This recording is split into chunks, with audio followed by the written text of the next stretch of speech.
Urania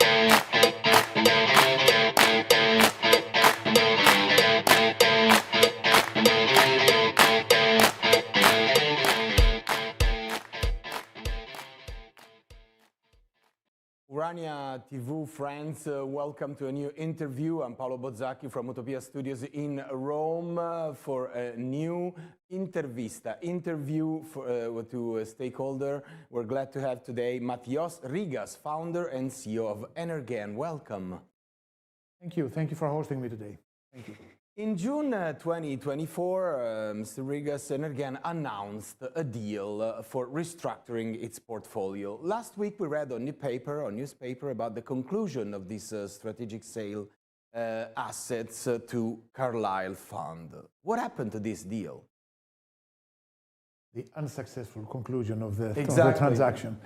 Well, what happened is about a year ago, 10 months ago, we were approached by Carlyle, a big US international fund, who requested to meet and discuss with us to find out if we would be interested to sell to them our international business. Energean is a company that operates in 8 countries. Our biggest production is offshore in Israel, where we produce about 50% of the country's gas consumption. But we also have operations in Greece, where we started from, in Italy, which is a key country of operation for us, in Egypt, Croatia, and of course the UK. So they approached us, they asked us if we wanted to sell, we agreed the transaction, we signed it, and then we had to obtain the approvals of the respective authorities, of the Egyptian government and the Italian government. 9 months later, it became obvious that Carlyle was not able to get the approval from the Italian authorities, and we decided to move on because we needed to give clarity. First of all, to our employees who have been living in a very uncertain environment for the last 9 months. Then to the governments, because the governments in Europe and Egypt need clarity on who is the owner of strategic assets like oil and gas. And of course, last but not least, our investors. We are a public company listed on the London Stock Exchange, and we need to give clarity. So last Friday, we decided, as I would say, to pull the plug, stop the transaction and move on with our industrial plan as an integrated international diversified oil and gas company. That's what happened. Carlyle did not manage to get the approvals, which was their responsibility to obtain from the various governments that we operate in. In this new context, let's focus a bit on Italy. What is the future for Energean in Italy nowadays?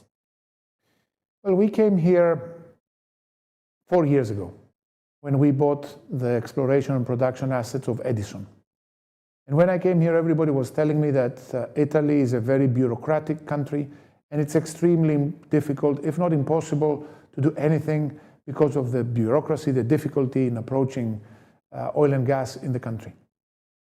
In the last 4 years, we have made tremendous progress.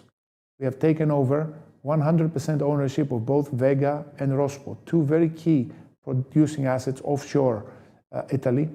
And instead of abandoning the projects, which was the plan before, instead of firing the people, losing very critical jobs for Sicily and for Italy in general, we maintained the industrial plan, we increased the production, and those assets are still producing today. And if we get the permits that we are asking for, we will continue to invest and grow. We also invested a lot of money together with Eni for the development of an offshore field in Sicily called Cassiopea, because we believe that there is huge potential in Italy to produce more energy in Italy. It's $1 billion investment, is that correct? The investment total over all the assets could reach the $1 billion. Wow. But to get to that number, we need permits, approvals, and licenses from the Italian government in order to be able to deploy the capital. We invested $1.7 billion in Israel. We started in 2018, and by 2022, we reached a production of about 7 BCM a year, which, as I said earlier, represents more than 50% of the country's gas consumption.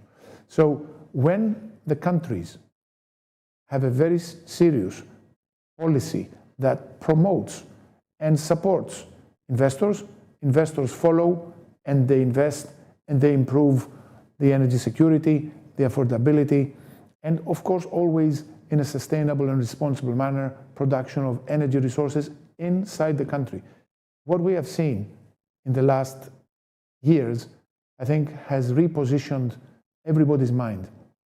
In my view, number one priority for all of us, especially in Europe, is the security of energy supply. We rely either on imported oil or imported gas from sources which are outside of Europe today. And we need to make Europe energy independent. It doesn't matter whether it is Russia, US, the Middle East, someone else. We still rely on someone else. So we need in Europe, and this is not just in Italy, this is also in Greece and in other countries, but the two countries that we operate, Greece and Italy, are my priority. We need to produce energy inside our countries. The point I'm asking, it's a very simple question. We will burn it. So we have to decide if we want to import it or produce it. And I'm talking about the gas, obviously, because there is no way that we can live today the lifestyle we need to live without gas. So that's the choice we need to make as Europeans, European politicians, European citizens. Sometimes in the last years, we have been going all the way to the extreme Green Deal. And of course, I am responsible, and of course, I am full in favor of transition to cleaner energies. But for the time being, we need to survive, and we need to be energy secure. You mentioned that every company needs secure, reliable, affordable energy. But in this phase, focusing on policy, what you feel to ask to the Italian government? Well, I think a lot of what has been happening in the last years has been playing to populism. What do people want to hear? We have a huge shift in policy coming from the US. We heard the US president say, drill, baby, drill. Drill for as much oil and gas as we can produce. We see the Middle East producing a lot of oil. We see Russia producing a lot of gas and oil.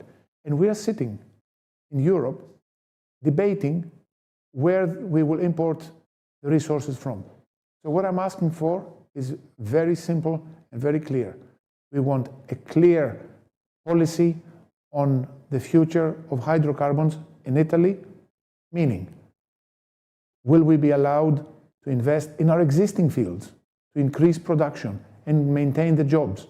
Because if we don't have the permits, we will be forced to shut down, decommission, and jobs will be lost. And I'm not threatening. This is the reality. You cannot keep an offshore platform going forever. You need to invest and increase its production. Then we need new licenses to drill for gas, to find more gas and produce more gas for the security of the country. So, very clear question. Will new licenses for exploration be granted in areas that coexist with the environment? A lot of people are concerned about the environmental impact of oil and gas. We have been operating offshore in Greece, and I'm sure a lot of Italians have been to Greece. Most of you come to Greece in the summer for holidays. Definitely. And we have been operating offshore next to the island of Thasos for over 40 years. And we coexist in total harmony with the local community, local fishermen, the local tourism industry, and we all live together and work together, respecting each other. This is how we operate also in Israel, and this is how we operate also in Egypt, and this is how we will operate also in Italy. So people should not be concerned or afraid if there is a responsible operator that respects the laws, but also, remember, the people that respect the environment more than anybody else is the locals that live in those areas. So if you are a Sicilian and you live near the Vega platform and you work on the platform, and your children are going to the beach next to the platform, you will make sure that no matter who is the operator, you are responsibly producing the energy. This is what we do. Local employment, respect of laws and regulations, and a responsible operatorship of those assets. That's how we operate, and that's how we continue to operate in Italy. Nowadays, Mr. Rigas, major industrial countries are driving growth through secure, affordable, molecular energy. How do you see this new paradigm? Well, I think we went through a phase where everybody thought that the world would become totally green. And I repeat what I said before. We do need to move to a cleaner, more sustainable future. But in the meantime, what we saw happening both in the war between Russia and Ukraine, but also in the war in the Middle East, is how important it is to have our own resources. Take the example of Russia and the Ukraine. Russia invades Ukraine. Suddenly, we decide that we want to stop, and we have to stop the supply of gas into Europe. Gas prices go through the roof in Europe. So energy becomes very expensive. We are obliged to import energy from other countries. Moving energy with tankers, LNG carriers, having a bigger environmental impact than just producing them in the country. Same thing with the Middle East. If you look at the example of Israel, Israel 10 years ago used to import oil and gas from various sources and burn coal. The government took a decision, which was to make Israel energy independent. They supported the companies. We are one of the two operators in the country, and we have made Israel energy independent. That means gas prices in Israel remained very low, the lowest of any place in the East Mediterranean, meaning less inflation, gave Israel security of supply, regardless of what was going on in the geopolitics. And I'm not making any political statements here. We produce gas. Countries decide to do whatever they want. But this is what Europe needs. This is what Italy needs today. Italy needs to produce its own resources. It is less environmental impact because less tankers will be coming to the country. It is more taxes for the Italian government. It is more jobs for locals in every community we operate. So it's a very clear choice. The world is now convinced that we will need hydrocarbons for the years to come. Are we going to produce them or are we going to import them? This is the question that every Italian should have in their mind. And we are here to invest if the government allows us to do so. If not, if you are a shareholder of Energean, you can't wait forever for a permit in Italy. You expect me as the CEO and our team, which is doing a fantastic job, to continue developing resources, producing results, producing what the shareholders expect, profits. So we don't have time. We have capital. We want to invest it. I would love to invest it in Italy because it's a fantastic country.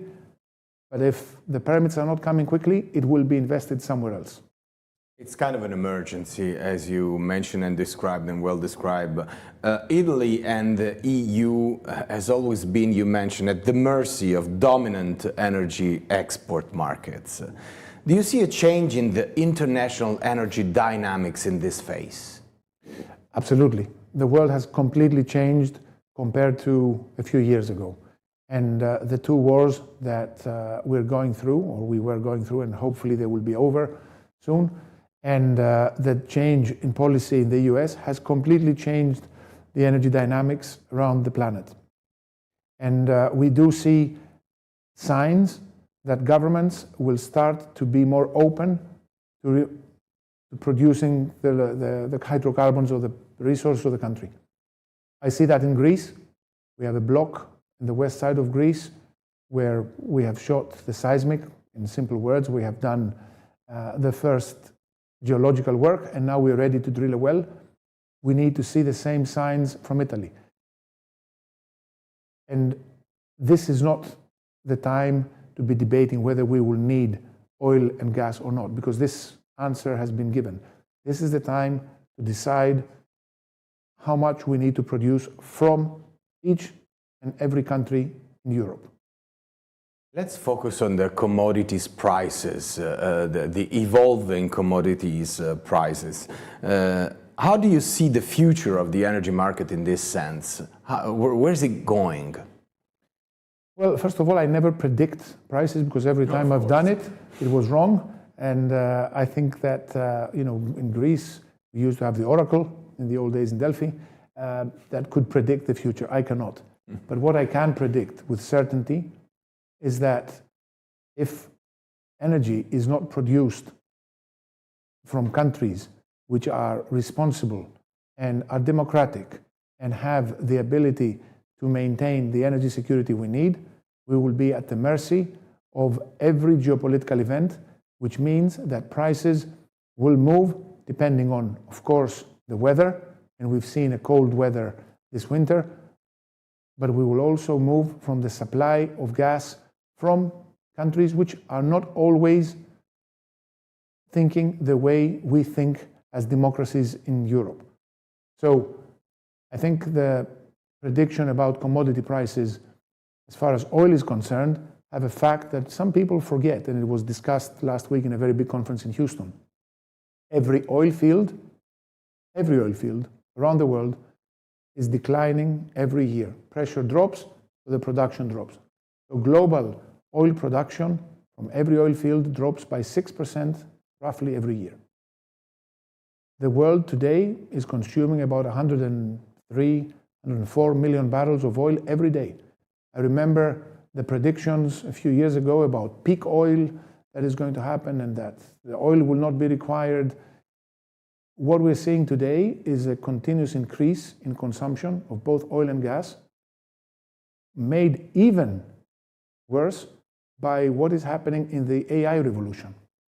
Because every time that each one of us goes and does a quick ChatGPT or any other platform that we use, we consume 10 times more energy than what we used to when we were just going on Google. This needs more data centers, this needs more power, this needs more electricity consumption. So we have a huge increase in demand for electricity. And remember something very important. We are talking about Italy. We're talking about Europe, developed countries which enjoy things that other countries and other human beings do not. There's billions of people in Africa, in the East, that still need access to clean, affordable, and continuously available energy. And they don't have it. We don't have the right, because we decided to move to a different world or a different future, to deprive those people from the right to enjoy what we have enjoyed so far. So we have the less developed countries demanding more energy. We have our own needs, and we have on top of that the AI revolution. All that creates a mix of huge demand. To meet this demand, the industry needs to invest trillions, not billions, trillions of dollars over the next years. So the world needs today every form of energy. We need oil, we need gas, we need renewables, we need nuclear, we need hydrogen, we need every form of energy that we can get to meet the growing demands of the developing world. So if we don't do it, simple supply-demand dynamics, prices will rise. If we invest and increase production and keep a balance, we will have affordable energy for the population of the world. We deeply thank Mathios Rigas, founder and CEO of Energean, for being with us. The Watcher Post interview give you the appointment to do the next transmission on Urania TV from Paolo Bozzacchi. Deep. Arrivederci. Thank you very much.